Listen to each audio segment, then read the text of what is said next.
one person in particular wants to come back and give you some love, and that is Michael. So I'm going to give the floor back to him, a chance to finish what he started. Michael, the floor is yours, man. Okay. Dave has that ability to ask the question that no one wants to be bothered with. Those like really difficult questions, and to actually engage you in them, to make you interested in finding it out, even as you're sort of cringing because you don't want to deal with it. Uh,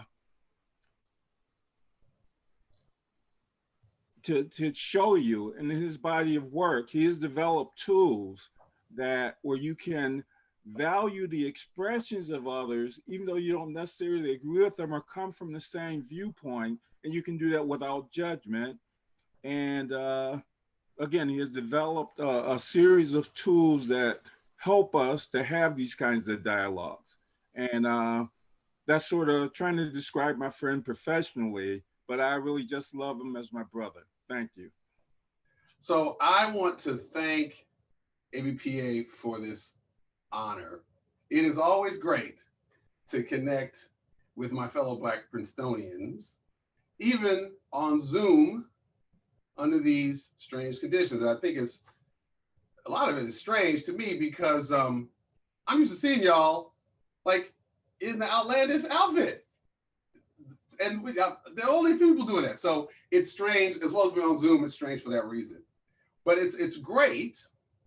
It always is great because when I connect with Black Princetonians, one of the things I know is that, like me, you've had the intense experience of being at the world's best university and having your daily life affected by the most under-discussed reality of American life, and that is unconscious bias.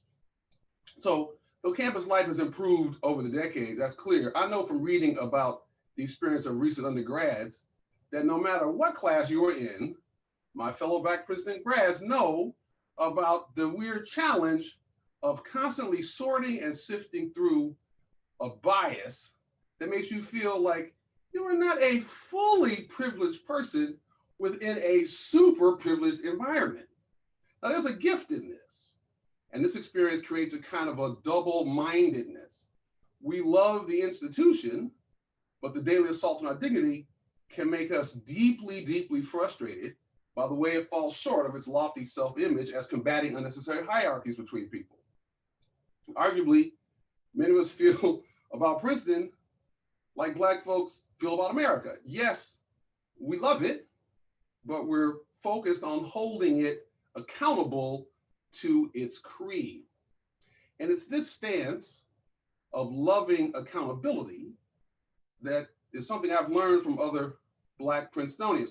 We'll talk at length and angrily about the contradictions and continued oppression of the policies at Nassau Hall, and then shortly thereafter, we'll go out and lead a locomotive at the P-Raid, right? So there's a weird way we combine all those things together that I call the spirit of loving accountability. Now, another thing that Princetonians have taught me to do is to dream big. When I arrived at Princeton, it was only 7 years after the big sit-in 1971 that created the Third World Center. Clearly, people knew how to dream big.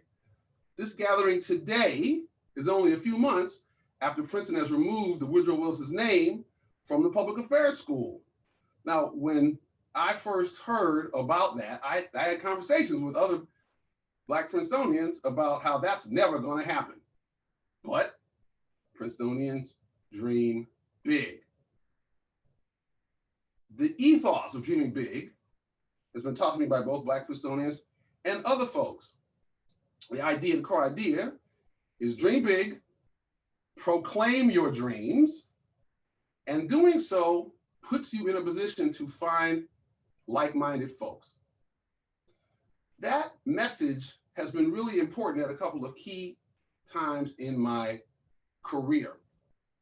I got my first job after Princeton because Bob Schaefer, an advisor in the engineering department, he suggested that if I wanted a job in journalism, which I did, and there's no journalism school at Princeton, The best way to do it was to declare I wanted it and then create a conference, and I'd meet some people who helped me find it. He was right.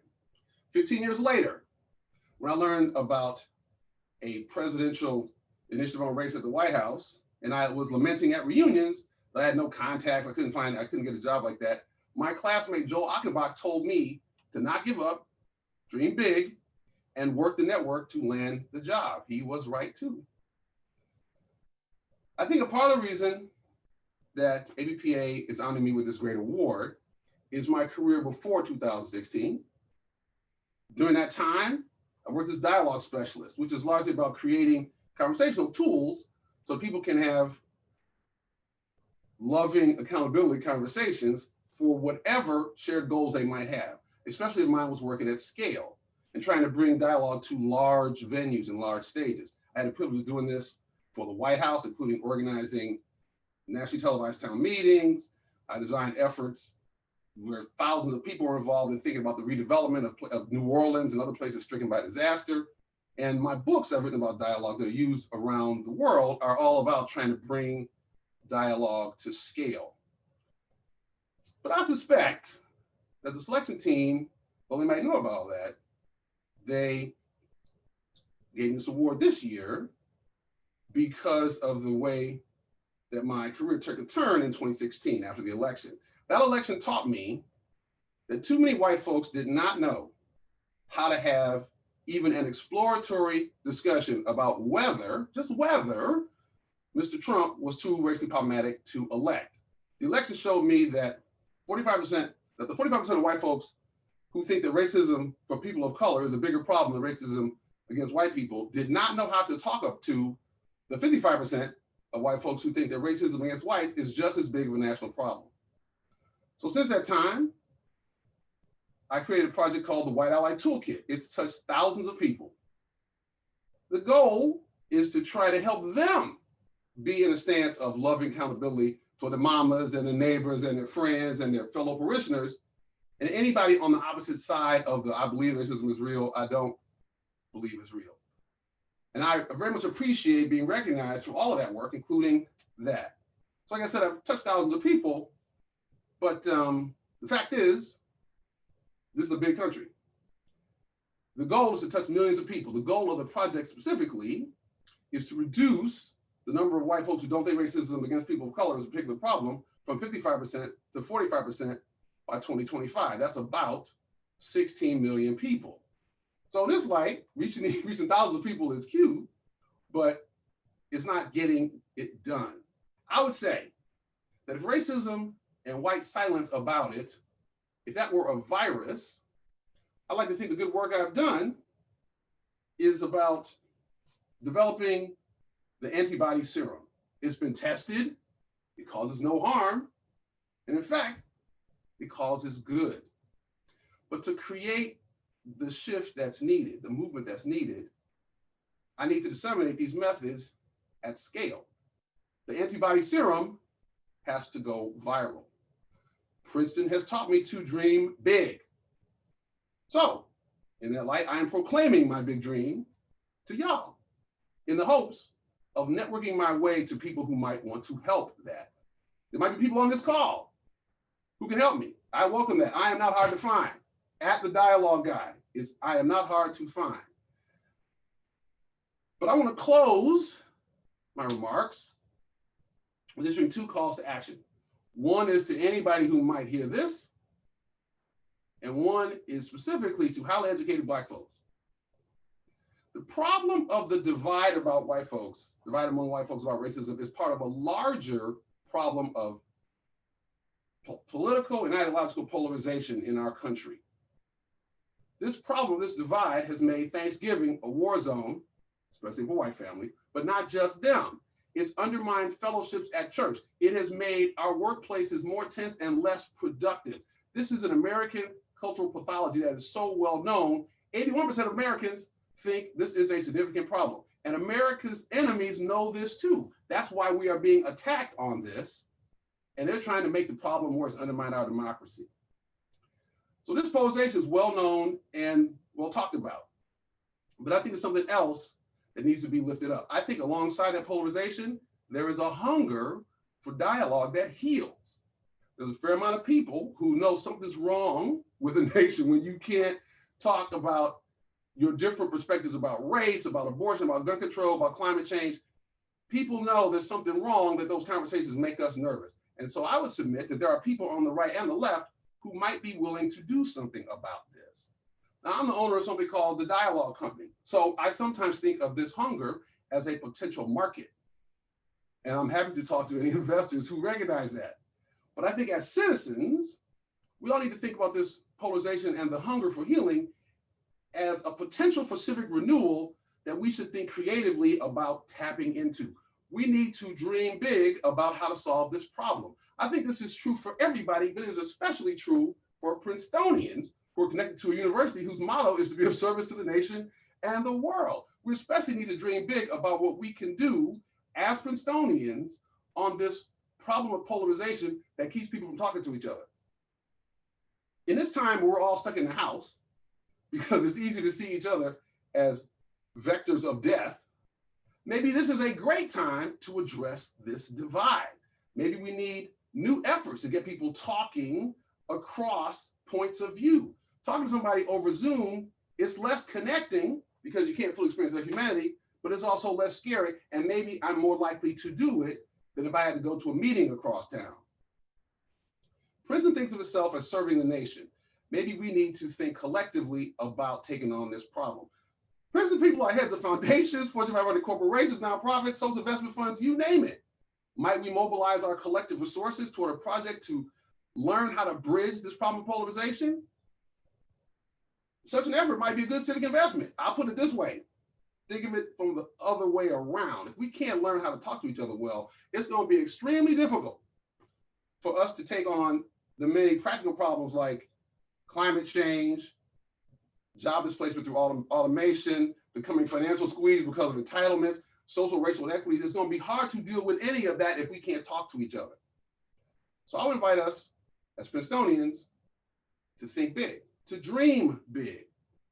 Addressing this problem of polarization is at least as complicated as a problem addressed by the Manhattan Project, which has created the atomic bomb. Maybe Princeton, with the university, its alums, maybe we can catalyze a national effort to address this problem. So my first call to action is that we, as a collective, dream big and work big. My second and final call to action is that we also dream big and work small. Specifically, I want to suggest to y'all, my fellow Black Princetonians, that we ask ourselves, are we bringing a spirit of loving accountability to our interracial friendships? From the research I have done, street level research, it's clear to me that a big portion of us have one or two white friends, the close people to us, with whom we collude in their silence about racism. Many Black folks have friends where we don't talk about, close friends, we don't talk about racism or don't talk about how they talk about racism in all white settings. We avoid these conversations because we are afraid we'll be disappointed by what they will say to us about racism or what we will learn that they are doing and not doing with their family and friends. We're scared to talk about it because we don't want to find out they're cowards, since knowing this might undermine our affection for them. But I would submit something else, that if we care about what they do in these spaces, don't talk about it, cowardice is touching us too. I would encourage you to find a stance of loving accountability toward these friends. We need to dream big about our relationship with them and dream that we can have a relationship, a good relationship, without this weird hole in it because it's something we can't talk about. We need to learn how to give them the right mix of pressure to act and grace when they fail or fail to act. In the interpersonal realm, this is what loving accountability looks like. Our opportunity is to take a stance of loving accountability towards them so they can bring this stance to people that they know. This is the anti-racism, one person, one conversation at a time that was mentioned earlier. We can all play a role in creating a dialogue that heals our divisions. But to do so, we must imagine that there is a path beyond our problem, even if we don't know exactly what that is. So whether it's about a national dialogue or improved relationships with people we care about, we have to dream big. I want to deeply thank ABPA for this ceremony, for this recognition of my work to date, and for inspiring me to dream even bigger. I want to show y'all this really, really nice award. That's so nice. Good job who designed that. And I thank y'all so much for this honor. Thank you, David.